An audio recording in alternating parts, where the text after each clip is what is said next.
నమస్తే welcome to four sides TV నేను విజయ్ ప్రపంచం మొత్తం మూడో ప్రపంచ యుద్ధం అంచుల్లో ఉన్నట్లు కనిపిస్తోంది అణ్వాయుధాలకు కలిగిన దేశాలు ఎక్కడా తగ్గడం లేదు వరల్డ్ గ్లోబ్ పై తమ ఆధిపత్యం చెలాయించేందుకు ఉవ్విళ్ళూరుతున్నాయి ప్రపంచాన్ని శాసించాలని ఆరాటపడుతున్నాయి అందులో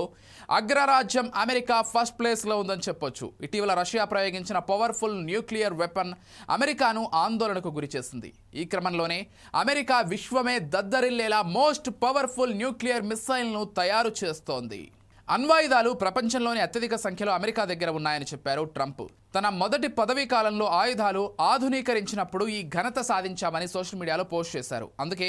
అమెరికా మరోసారి తన అణుశక్తిని ప్రపంచానికి ప్రదర్శించడానికి సిద్ధమవుతోందని ఆయన వెల్లడించారు ఈ చర్య అమెరికా అధ్యక్షుడు డొనాల్డ్ ట్రంప్ ప్రణాళికలో భాగమేనని ఆయన వర్గీయులు చెప్పుకుంటున్నారు చైనా రష్యాలకు సమానంగా అమెరికా బలాన్ని ప్రదర్శించడానికి వీలైనంత త్వరగా అణు పరీక్షలను తిరిగి ప్రారంభించాలని ట్రంప్ ఇటీవల రక్షణ శాఖను ఆదేశించారు